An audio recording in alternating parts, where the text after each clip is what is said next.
এজন ভুক্তভোগীয়ে মুখ খুলিছে কিমান লাখ টকা তেওঁ এই ট্ৰেডিঙত বিনিয়োগ কৰিলে টকা বিনিয়োগ কৰি আজি মহা বিপদত পৰিছে। তেওঁ দুখ কৰিছে 17 লাখ 18 লাখ টকা গৈছে বুলি কৈছে। ধেমালি কথা বুলি ভাবিছে নে? 17-18 লাখ টকা তেওঁলোকে দিছিলে। বাবা ভাবিলে কিবা লাগে। সেই ভুক্তভোগীয়ে আজি মুখ খুলিছে। তেওঁ কাৰ ওচৰত ৰাখিছিল, কোনে তেওঁক খুলিবলৈ কৈছিল আৰু তেওঁক কোনে ইমান বাধ্য কৰাইছিল যে ট্ৰেডিঙত পইচা ৰাখিবলৈ, কোনে তেওঁক লোভ দেখুৱাইছিল যে ইমান বছৰত ইমান কোটি টকা পাব বুলি কোনে লোভ লগাইছিল। এই ভিডিঅ'টো চালে আপোনালোকে গম পাব। সকলোখিনি তেওঁ কৈছে। সেই ভুক্তভোগীয়ে মুখ খুলিছে। গতিকে মই বেছি দেৰি নকওঁ, আপোনালোকে ভিডিঅ'টো চাওক। কিডনিটো বেচিবলৈ বাকী আছে তেওঁলোকৰ, বাকী চব বিক্ৰী হৈ গৈছে। মই জানো নহয়। তেতিয়া তেওঁ কয় যে আজি লছ হৈছে, কি হ'ল, মাৰ্কেট কালি ভাল হ'ব, পৰহি ভাল হ'ব। মোৰ নাচিকত 400 কোটি টকাৰ কোম্পানী আছে, মোৰ ইমান আছে সিমান আছে। মোৰ 17 লাখ গৈছে।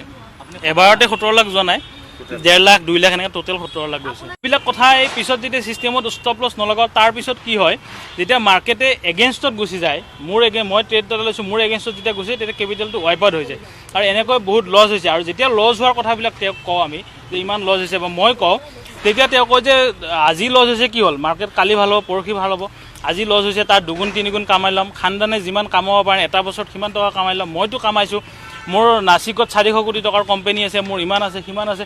তোমালোকেও পাৰিবা। আৰু সেইটো স্বাভাৱিকলি এজন সৰু ল'ৰাই যদি ইমান টকা ট্ৰেডিঙৰ জৰিয়তে পইচা কামাইছে, আমিও পাৰিম।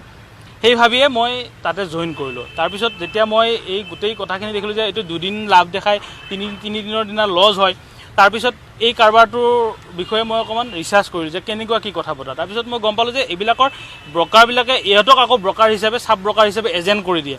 আমাক একাউণ্ট খোলালেও তেওঁলোকৰ প্ৰফিট হয়, কমিশ্যন পায়। আৰু আমি যদি লছ খাওঁ, সেইবিলাক তাৰেও কিছু অংশ পায়। যোনে এওঁক যোনে বহাইছে, এওঁৰ বেকত নিশ্চয় কোনোবা মানুহ আছে। সেই মানুহ বা সেবি ৰেজিষ্টাৰ্ড থকা মানুহে হওক, যোনে নহওক, সেইবিলাক মানুহৰ জৰিয়তে আমাৰ জৰিয়তে যিমান টকা লছ হয়, তাৰ কিছু অংশ এওঁ পায়। তেওঁৰ যদি প্ৰফিট হয়, তেওঁ এওঁক কিছু অংশ দিয়ে, মোৰ সন্দেহ। নহ'লে তেওঁ ইমান টকা ইনকাম কৰিব নোৱাৰে। আৰু তেওঁ যিমান টকা লাভ হোৱা বুলি দেখুৱায়, এইবিলাক মোৰ মতে মিছা, মোৰ ভিউ। এইবিলাক জিৰ'ধা ক্লোন বুলি এটা ৱেব ভাৰ্চন আছে, জিৰ'ধা ক্লোন এপ আছে, তাতে ফেক PNL দেখুৱাব পাৰে। এইটো তদন্ত কৰিলে ওলাব। তাৰপিছত অসম আৰক্ষী যেতিয়া এই কথাটো প্ৰথম মই পোহৰলৈ আনিলোঁ, এতিয়া অসম আৰক্ষীয়ে যেতিয়া এৰেষ্ট কৰিলে তেওঁক, তাৰপিছত এতিয়া মোক মাতিছিলে আজি ইয়াতে DCP ছাৰৰ অফিচত। ইয়াতে আহি মোক গোটেই কথাখিনি সুধিলে, মই গোটেই তথ্যখিনি জনালোঁ। লিখিতভাৱে মই তথ্য দিলোঁ, ইমানখিনি আৰু। মোৰ 17 লাখ গৈছে। এবাৰতে 17 লাখ যোৱা নাই, 1.5 লাখ 2 লাখ এনেকৈ টোটেল 17 লাখ গৈছে। মই 17 লাখ টকাটো বিচাৰি তেওঁৰ অফিচলৈকেও গৈছিলোঁ মই, যে মোৰ ইমান টকা লছ খোৱালে আপুনি মোক পইচাটো দি দিয়ক, কাৰণ আপোনাৰ কাৰণে মই লছ হৈছিলোঁ, মোৰ লছ হ'ল। তেতিয়া মই অকণমান হুলস্থুলটো কৰিমেই, চিঞৰ বাখৰ অভদ্ৰামী নহয়, মই অকণমান কথাবিলাক কৈছিলোঁ। আৰু তেতিয়া তেওঁ মোক কৈছিলে, তেওঁৰ ট্ৰেডিং কৰা যিটো ৰুম আছে, তাৰ ৰুমলৈকে মাতি নি কৈছিলে যে আপুনি চিঞৰ বাখৰ কৰিব নালাগে। মোৰ ভাইটিও আছিলে, যে আপুনি হুলস্থুল কৰিব নালাগে, আপোনাৰ হাতত যদি 1 কোটি টকা কেপিটেল আছে এতিয়াও, আপুনি 10 লাখ টকা এটা মোক দিয়ক, মই সেইটো ডিপ্লয় কৰি আপোনাৰ 17 লাখ টকাৰ লছটো মই ৰিকভাৰী কৰি দিম। এইটো এটা স্কেম। লছ ৰিকভাৰী কৰি দিয়া, গেৰাণ্টেড ৰিটাৰ্ণ দিয়াটো সেবিৰ ৰুল মতে নোৱাৰে। তেতিয়া মই কৈছোঁ যে মই আৰু এই জালত ভৰি নিদিওঁ, আপুনি মোক 17 লাখ টকাটো দিয়ক। পাৰ্চেণ্ট হিচাপত তেওঁতো নিজে কৈছে যে এনেকৈ কৰক, জিৰ'ধাত 1 লাখ টকা লগালে আপুনি 9,000 টকা দিনত প্ৰফিট হ'ব, 30 পইণ্ট খাম। ডেট মিনছ 9% পাৰ ডে মাহত 1,80,000 টকা প্ৰফিট হ'ব। এইবিলাকৰ 2023 চনৰ আগষ্ট মাহৰ যিটো ক্লাছৰ ভিডিঅ' আছিলে 20 দিনৰ, সেই ভিডিঅ' অসম আৰক্ষীয়ে, মই অনুৰোধ জনাম অসম আৰক্ষীক, তেওঁলোকে যদি তেওঁৰ কম্পিউটাৰত এইবিলাক চেক কৰে, এই ভিডিঅ'বিলাক পাব। আৰু তাতে এওঁ কোৱা কথাখিনি পাব। মই যিমানখিনি কথা কৈছোঁ, তাৰ এটাও ইফাল সিফাল নাপায়। যিমানখিনি কথা ছিষ্টেমত ষ্টপ লছ লগাব নালাগে, আৰু কিমান এক্সপেক্টেড ৰিটাৰ্ণ, কিমান ৰিটাৰ্ণ পাব, 1 লাখ টকা লগালে মাহত 1,80,000 টকা পাব। এইবিলাক যেতিয়া মই ইনকাম কৰিছোঁ, তোমালোকে কিয় নোৱাৰিবা বুলি যদি কৈছে, তেতিয়া ফ'ল' কৰিছোঁ। এই ভাস্কৰ দত্ত নামৰ যিজন ইউটিউবাৰ আছিলে, তেওঁৰ জৰিয়তে মই গৈছিলোঁ। আৰু ভাস্কৰ দত্তক মই মাজতে ফোনো কৰিছিলোঁ, আজি 20 দিনমান আগত।